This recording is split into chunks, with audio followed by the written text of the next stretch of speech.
Blumenthal for your questions. Thanks, Mr. Chairman. Thank you, all of you, for being here today. Thanks for your work on behalf of our country and to the many, many men and women who work in each of your departments, whom many of them I've come to know.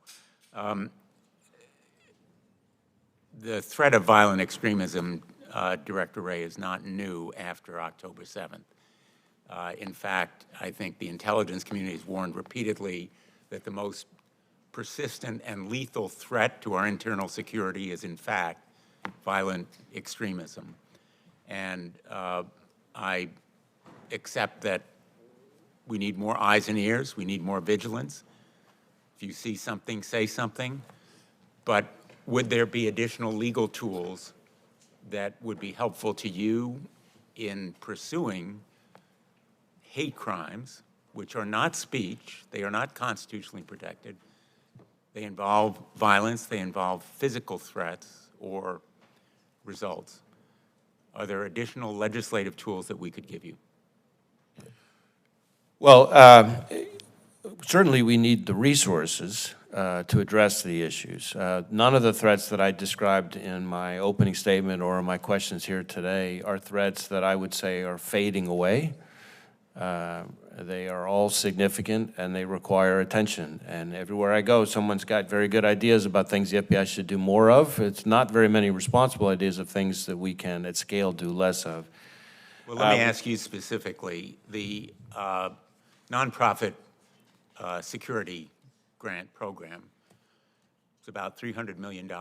Last year, the President proposed increasing it by $200 million. That seems to me a fraction of what is necessary.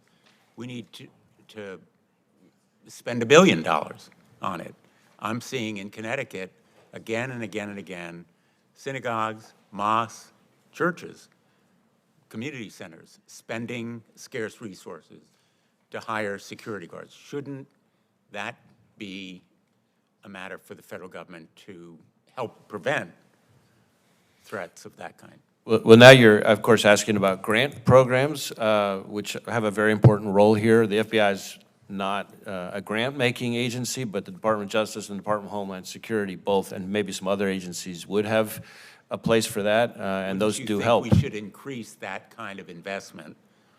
Obviously, it's prevention, but you're in a much better position, especially in terms of resource, to conserve your efforts if violence is prevented.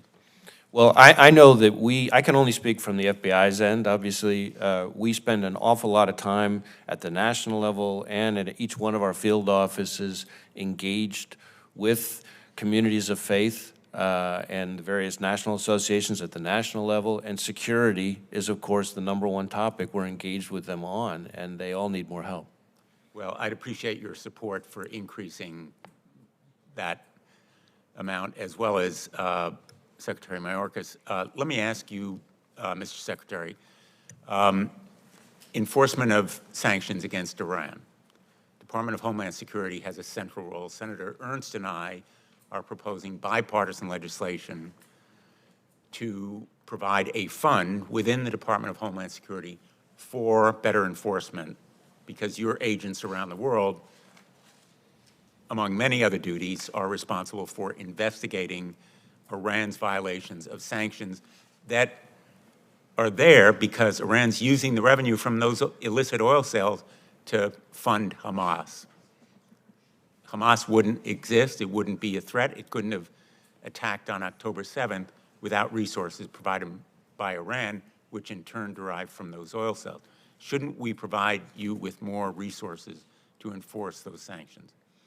Senator, we would welcome the additional resources for Homeland Security investigations. I very much look forward to working with you on that legislation. And our personnel do tremendous work in HSI, along with our federal partners, to enforce our sanctions regime and hold those who seek to circumvent it accountable. Thank you. Ms. Abizaid, you seem to have escaped a good deal of controversy today, and I'm not about to embroil you in it, but you did make in your testimony a very, I think, important observation, and I'm going to quote it. Over the last several years, Iran has plotted against the United States, other Western interests, and Iranian dissidents more aggressively than they have at any time since the 1980s. And you go on. Can you provide us specific instances since October 7th? And are you concerned about the threat of possible Iranian-sponsored terrorism? Obviously, they don't send Iranian nationals somewhere. They use their proxies, just as they use Hezbollah, Hamas, the Houthis, the jihadists. Are there reasons for concern in the homeland?